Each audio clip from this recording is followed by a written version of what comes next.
Hey yo, what is good, y'all? I'm Malcolm McFadden, creator of 615 Comics, and you're watching the A Nerd podcast. And this is episode 15, y'all. We made the 15, so please like, comment, and subscribe to the channel. The channel is continuing to grow. We're over 500 subscribers, trying to get to 1,000. So please like, comment, subscribe to the channel, and also tell your friends about me.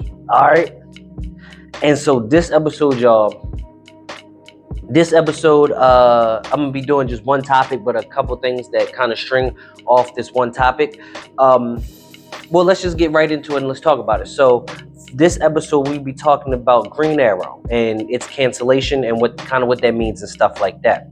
So, if you don't know, the ongoing right now for DC Comics Green Arrow series, the Green Arrow series, in December, it will be canceled at issue number 31. All right, so it'll be canceled, and then this kind of has sparked some debates and stuff on social media. One thing it sparked that I think is hilarious is people are starting a petition to like get Green Arrow back, and it's kind of just like, why wouldn't y'all just buying the book? like they say it's cancellation because of sales, so why wouldn't y'all just buy the book? But people are mad about it, and also Scott Snyder, who works with DC, very close with DC, is one of the GOAT Batman writers, who's also writing Absolute Batman right now. He said that that it was because of the sales, and he also explained like it's hard for nowadays for issues to get above 12 issues. All right, it's hard to go further than 12 issues. DC kind of wants to start over and do something new once they get to 12 issues. You feel me? So that was one thing he kind of talked about, and I kind of wanted to talk about that. And he also said kind of paperbacks are more so where it's at for when they're selling comics. So I really wanted to go on that because I think that DC could do something that can help new readers. I think they can help something with their sales. I think all around this idea that I have and I want to talk about will really help because we know that people are saying like comic sales are going down. You feel me? People aren't going to comic stores and stuff like that, especially with the option of digital. You feel me? You get digital comics to where the sales aren't going like that, especially for a character like Green Arrow, which excuse me, I've been talking about this whole trade paperbacks and moving into trade paperbacks and doing more mini series and limited series. I talked about that in a couple pods ago, but I'm really ready to double down on that for Green Arrow because I think right now, like I said, they have a chance to bring in new readers and also do more with these characters. So here's my idea. I think the ongoing should stop. I think maybe just unless you're doing Batman and Superman, and we're just strictly talking DC right now. Batman and Superman, maybe they should have ongoings where everybody else shouldn't have an ongoing. All right, we do away with the ongoings, right? And then we go into the more trade paperbacks and the limited series and mini-series route. And what I mean by that is, and I think this would be a great plan and this could help, is since we're doing away with the ongoing, I think just the limited series where you have one team, writer, artist, you have just your set team working on a character story where the storyline is self-contained story. All right, you don't need to read nothing before it, you don't need to read nothing after it, you just read this story. Kind of, so basically, like to give you an example, kind of like Batman White Knight. If you read that was kind of where Joker stopped being crazy, like where he kind of wasn't Joker anymore, and then he was going after Batman and for like the damage Batman did to Gotham and all that. So like Batman White Knight, or like something like Flashpoint, like this one contained series, even though Flashpoint had leads, but actually not Flashpoint. Flashpoint had stuff leading up to it and after it, you feel me? So, but like give it like a name like that. Some people could know and then say like, oh, did you read Batman Dark Patterns? I think that's one that's out right now, where that's a Elseworld story, a limited series for Batman. So you basically give this one team takes on this hero, does a contained story about the hero, whatever the story may be, whatever villain they want to use, and you do this story maybe 4 to 5 issues, right? And that's it. You don't have to read nothing before, you don't have to read nothing after it. You feel me? Like, this is just a story by a dope team for Batman. And with that, I think you can promote these kind of like rollouts, like people roll out the album. You feel me? Like, roll it out. Hey, in December we got Scott Snyder, Jim Lee on Batman, and this is a crack team on Batman, this is a fire team on Batman, and they're bringing you this story for Batman. And I think readers could easily just jump on that because you know Batman, you know his origin, you kind of know his villains and stuff. Readers can easily just jump onto that story, and I think you could do that throughout for many heroes. Like we've seen the miniseries. I think Black Lightning had a miniseries, Cold Dead Hands, that I love. That was just a self-contained Black Lightning story. You really didn't read nothing before, you didn't read nothing after. You just read that story. You feel me? I'm trying to think of more like that, but I think just even Marvel, they did a thing with Shang-Chi where he had miniseries. Like, they had Shang-Chi and the Ten Rings, and then after that they continued that storyline, but it was like Shang-Chi and something else, another limited series. You feel me? And so I think that's one way you could easily do that with comics. Like, instead of just doing this long ongoing, do one self-contained story and then go straight to the paperback that people can get. And then also collectors collect the mini series, collect the floppies, the single issues. You feel me? Collectors collect that, and then that could help you gain new readers, gain people that aren't trying to start with Green Arrow #1 from 1950, which I also have a better plan for that. People getting on to characters. All right, but I'll talk about that in a second. But with these self-contained stories, you have people not feeling like they have to start from all the way to the beginning for a character. Like, I think people really get intimidated by like DC Comics and Marvel Comics, because like, oh man, I gotta go back to 1950 for the #1 and then go from there. And then there's reboots, and then there's this and that, this character changes, different writers and stuff like that. But I think this will be an easy way for people to just jump onto them. And to further my idea, a character like Green Arrow, let's say limited series most of the times are 12 issues limited series. I think that could be a way to go, like 3 volumes, 4 issues per volume. All right, so 12 altogether, 4 issues per volume, 3 volumes, where a character like Green Arrow could definitely benefit from this. Green Arrow, we do a whole new origin for Green Arrow, a whole new origin in year 1 for volume 1. All right, volume 1 is like origin, year 1 of Green Arrow. People can learn about who Green Arrow was and then easily jump onto him through this, right? After that, the second miniseries, and this first one is, and after that second miniseries is Green Arrow, maybe like year 5 to 10, you feel me? Green Arrow. And in this one can loosely be connected to the first. Like, if somebody just wanted to read this story, they wouldn't have to read the first volume to read this one, if you get what I'm saying. So like, this one is just, it's not like a direct continuation, but it continues on the story of Green Arrow, if that makes sense to you. And then after that, once you do that 5 to 10, you have that series. And then the third one could literally be maybe an older Green Arrow, maybe close to the end of his career, stuff like that. And then that one could even be loosely connected to the first 2, but still standalone. Like, each of these would be a standalone story that a reader could just read, and then, but it's still connected kind of to the story that came before it. Like, you have your origin, year 1, Green, and then you have Green Arrow, just kind of like year 5 to 10, kind of in its prime of being Green Arrow. There you go, in its prime of being Green Arrow. And then the third volume would be kind of closer to the end of his career, right? I think that would be something where each series, a reader could just jump onto those series and wouldn't have to read anything before it or after it. They would just jump onto that and they could just read that and get to know Green Arrow.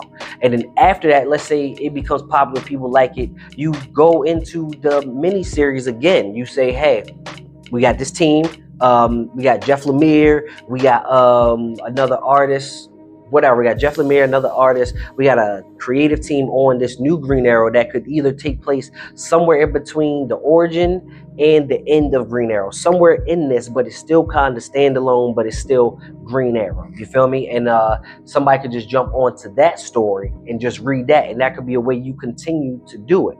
I think that would be a great way to get new readers in. I think that's a great way to tell the stories and tell more compelling stories. Sometimes with ongoing series, like you got like filler stories, sometimes their story ends up going into the bigger universe of things, and then like you have like Miles with the Blood Hunt, the big Marvel event kind of bleeds its way into other people's series, where it's like, okay, this is a tie-in to Blood Hunt, so it'd be like Miles issue 22 is like a tie-in to Blood Hunt. You feel me? So I think this is a way to get away from stuff like that, to where you can tell more compelling stories, where you don't have like filler stories and stuff like that. Like you just have a strong story for these heroes, and I think you can really promote those like their events. Like when DC has their big events coming up and they're like, hey, we got KO coming up, so you feel me, they start promoting that. I think you can promote these individual self-contained stories like that. They can promote them like their big events. And also in these stories, you could have stuff where people team up. You could have, okay, this is a Batman and Mr. Terrific team up book. You feel me? Like this little miniseries is a team up between Batman and Mr. Terrific, right? So that could be like the Dark Terrifically Dark, or something like that. Like that could be the name of the arc. And I think definitely giving these arcs like a name off jump, like Batman Court of Owls, giving these joints names that people can promote and talk about and say, like, hey, did you read Batman Court of Owls? And it's not like, did you read Batman in the run of New 52? It was like the third volume, blah, blah, blah, blah. No, you actually have something to say to them, like, hey, we have this. Hey, did you read that story by Scott Snyder and Jim Lee, Batman Gotham Knights, or something like that? You feel me? Like, it's a way, just give it a name. You can promote it, you can push it. I think that would be a great way, instead of just doing these ongoing series, you feel me, that you can't even go past 12 anyway. So why not put like a real good creative team for this self-contained story that anybody could just read, that they won't have to need to know this, they won't have to need to know that. They won't, okay, you read this first, then you read that, then after that you read this. Like, no, it's just read this. Like, just read this, making it easier for new readers just to read things. And especially if you do like the origin, the middle, and the end for a character, that could easily get readers onto that character easier than doing these ongoing series and then having to do reboots, having to cancel this series and then revamp it again. You feel me? Like, I think this is a way to really get new readers on easily. And then also, people always talk about like manga and like comics, and how manga, like, if you just want to, like, I'm reading Blade of Immortal, I can easily just start at #1 and just go. Like, that was just it. There wasn't no whole big reboots and stuff like that. Nothing. I can just go from one and go from here. All right. I think this could be a way to do that with comics. I think this could be an easy way, and especially if you're going to do some ongoings, I think with the ongoings, you just kind of, like I've been saying, kill off the main heroes in that universe and let the legacy characters do their thing, and keep on going with that, and then take this idea and then do this. Like, hey, Green Arrow dies in the main universe, but we bring back Green Arrow in this fashion with the origin year 1, the prime, and then the end. You feel me? Like, I think that would be a great, like I keep saying, that would be a great way for new readers to not be intimidated by the years of history, by the past history. Like, you can just make a definitive for now Green Arrow that people can jump onto and read, and then from there keep going. Like, I think that would be dope. Like, just do these self-contained stories and then put out the paperback. I even think some of these self-contained stories, there was a time where DC was putting out comics every 2 weeks instead of once a month. I think if you do like this format, what I'm saying, you can put out these comics every 2 weeks. Like, hey, this week we got Batman, the first issue, and then 2 weeks later we got the second issue, and then so in basically 2 months, if you're doing 4 issues in 2 months, that that is done, and you can then in the next month you can put out the trade paperback. I think that would be an easier, in like 2 months. That's literally a story. Within 2 months, you get this self-contained story in 2 months. All right. In 2 months, and then the third month you put out the trade paperback.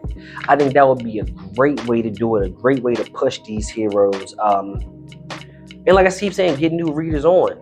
I think it can kind of help you to, like I said, for people not be intimidated. Because with manga, like I said, they just go to number one and read from there. And I think this is a way, we're way past you going from number one and going from there. But this could be something new that can get you new readers and get people on to the books.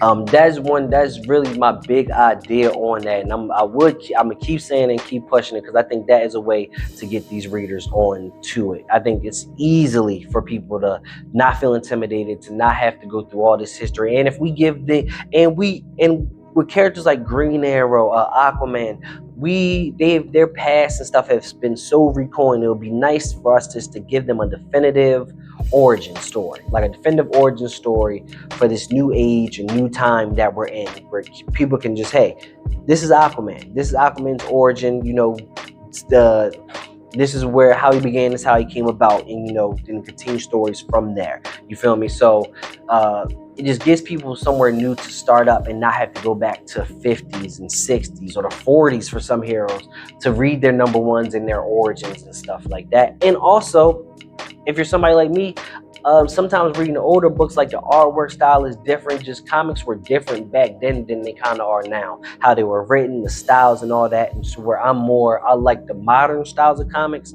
way more than the older styles of comics. So if you're somebody like me who would much rather read like the newer stuff than the older stuff, then this could also be a way for somebody to, like, there's probably some 16-year-old out there right now who wants to get into comics but doesn't want to have to go to where his grandfather, or maybe in today's day and age, great grandfather was reading these comics. You feel me? So we should give people a start from now, right? We're in 2025. We should give people like a definitive start from now, and an easy way to continue afterwards, where it's not like we're not like Green Arrow goes to 31, now it's getting canceled. All right.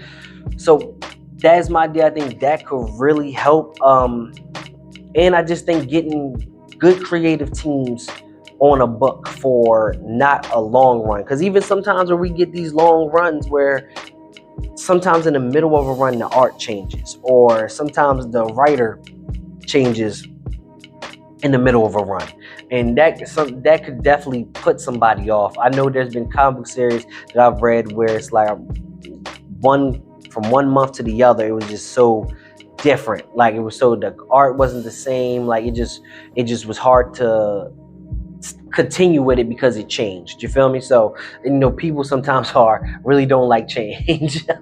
But I think this would be a great way to easily get people back into comics, especially when you got those new compact trade paperbacks that they're doing. I think that could be also a thing that you push with like these limited series and mini series ideas that I've been pushing and talking about. But yeah, tell me what y'all think about it. That's the only topic I really wanted to talk about for this episode of Yo A Nerd, because it was really, for me, I've been really looking into the sales and being a comic book creator and selling comics. Of course, I want to stay in on if what people are buying. If people are buying comics, are they buying more trade paperbacks? Are they really going to digital? So I can kind of shape what I do around that. And so I've been looking up this stuff, and it's really intriguing to especially now that we have Twitter and stuff like that, and different podcasts and interviews where people come out and talk about, like Scott Snyder talking about being honest with why Green Arrow didn't go past 31, because people basically just weren't reading the book. Me being one of those people, I haven't really been reading Green Arrow for a little bit. I kind of, since the Jeff Lemire run, kind of been off Green Arrow. But that was New 52. But yeah, like I wasn't reading it. I don't know too many people that actually was talking about it month to month or seeing it in people's pools. But yeah, I think that now we're in this era of them being honest and talking about this. It's very intriguing to see what comics are going to continue, what don't continue, what gets canceled, what they're going to do. Because also is wondering what they're going to do with Green Arrow after this. Is his series just done? They're also, I think the Birds of Prey series is also getting canceled. All right, so it's just very interesting to me, and I think this is a conversation, good dialogue to talk about, especially about how we can keep comics growing, how we can engage new readers, you feel me, and how we can bring them in. And I think also with movies and stuff, here's an idea that I kind of just thought of on the spot. With movies coming out, let's say, let me use the new Superman, for example. The new Superman, before the movie, they were telling you, like, you should read All-Star Superman. You read these Supermans that were kind of inspired the movie. One of my grips with the movie is that if you read All-Star Superman, then watch Superman movie, it's like, where did you even take inspiration from? Like, All-Star Superman is really nothing like the Superman movie we got. You feel me? So maybe you took some loose inspiration from this, but how about this? Since these movies are kind of written well beforehand, long before they're actually released, what if we have a comic book writer who writes a story, a comic book story, kind of inspired by the movie?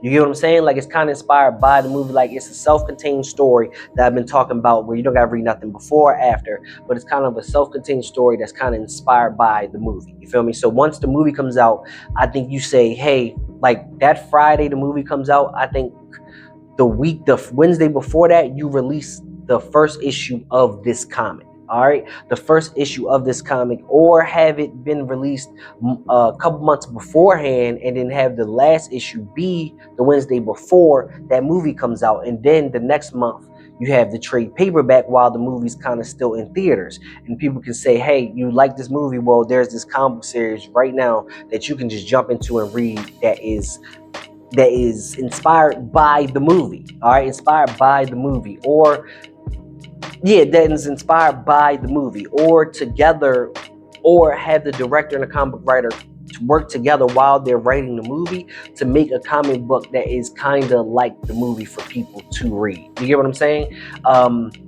Basically, I think really what you can do is kind of how manga and anime do. Like, you can kind of make a story that's like, okay, you can read this and then watch the movie, and the movie be more detailed in a different style because it's for the movies. You feel me? But it still kind of follows this storyline closely. You all right? This storyline that was written, this self-contained story that you can jump on into and read. I think that could be an easier way for people to see these movies and then go check these comics out. Because with superhero movies, one thing when you watch them, like even ones I love, like the Batman, I can see where they took inspiration from year one Batman. You feel me? I can see where they took inspirations from the Long Halloween. I can see where they took inspirations from that. But if you watch that movie and you go read the Long Halloween, it's still vastly different. All right, you're still kind of not getting the same thing, and not like you would when you watch an anime to a manga. You feel me? So, or like manga to the anime. And I think we could do a better job of making it closer